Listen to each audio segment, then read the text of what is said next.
Hi everyone. First, some housekeeping before we we start talking about today's topic on USL, which is for both the Florida Soccer Report and Beyond the 90 podcasts.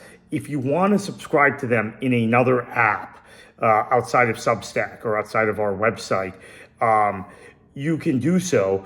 First off, Spotify, you can directly subscribe to both those podcasts and to whatever podcasts we put out in the future in terms of other streams, which we're thinking about working on doing.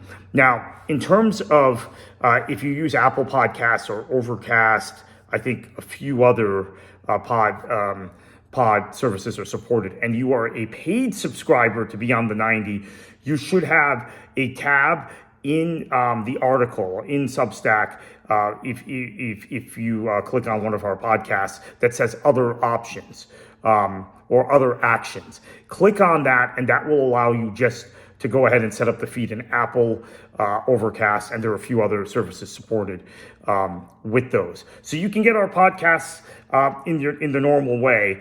Substack at this point does not support its podcasts being distributed on Apple if you are not a paid subscriber.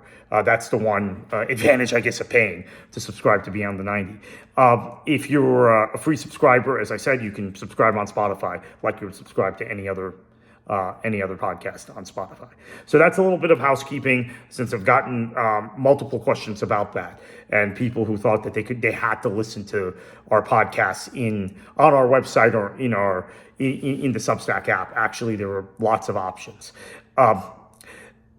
Moving on, I wanted to talk a little bit about what we see in this USL offseason in terms of player spending and what my sourcing tells me has happened in talking to player agents from across the spectrum in the United States and Canada, that we are seeing player salaries, and we're in the final year of a collective bargaining agreement that was negotiated a few years ago in the USL Championship. So there were minimum salaries, and the minimum salary, a minimum compensation for a player. I shouldn't say salary, because compensation involves some other elements that too complicated to get into today. But minimum compensation per player has gone up in the final season of this collective bargaining agreement.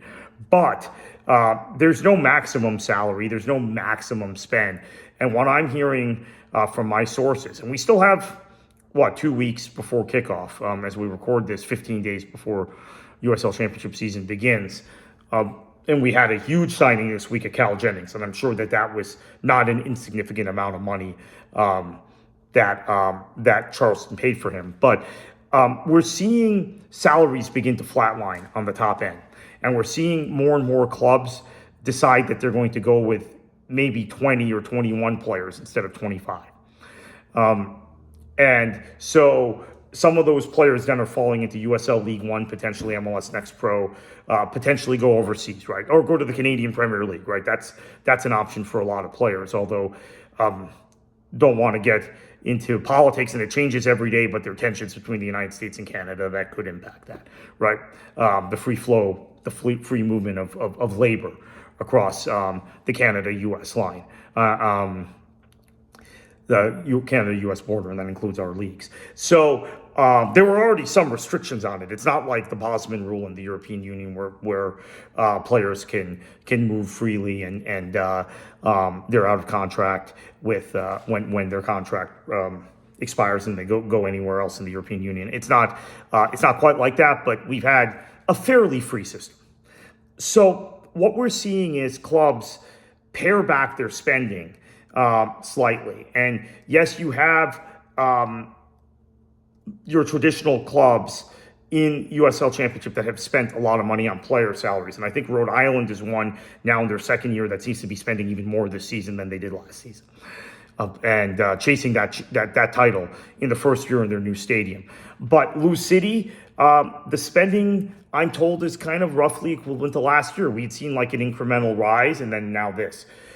Tampa Bay, club we cover closer than most here at Beyond the 90, obviously, because Many of us with this site, including myself, are in Florida. The Rowdies are actually really getting a hold of their budget this year, and you can tell that by the signings they're making. They're being much more cautious about dipping into the free agent pool of players and maybe overspending than they have been in the past. Charleston, we talked about, they continue to spend, but that's something that we could see end in a year or two. Sacramento appears to be, in spite of Neil Collins' reputation in Tampa Bay, where they spent a lot of money, right? They spent more money than they're spending now when Collins was the manager. Sacramento is really committed to youth. And obviously, under Briggs, they brought many players through, players they competed with MLS to get. Sacramento, one of the rare USL teams that for many young players was more attractive than actually signing an MLS. And Mark Briggs did a great job of bringing those players through, monetizing some of them, as Orange County has done also.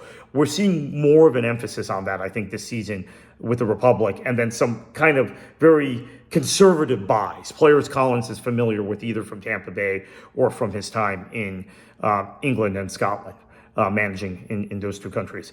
And Orange County, we're seeing the continued commitment to youth, even though they've cycled through coaches. Phoenix's spending. Phoenix's spending has come back up from last season, but it is not where it was a few seasons ago.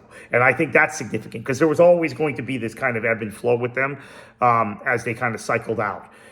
San Antonio seems to be getting a little bit of a hold over their spending. Now, obviously, they've had a coaching change there.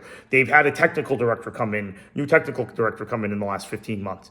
So this is worth monitoring because I think some of the clubs we traditionally think of as bigger spending clubs in USL are spending less money this season. It feels like they're spending less money. We don't know salaries, but my agent sources are telling me there is a crunch that we didn't see last season, we haven't seen in previous seasons. It's not that clubs are cutting spending dramatically, but they're either just kind of spending what they did last year, or they're cutting back on the number of players they're paying, professional contracts they're giving to players.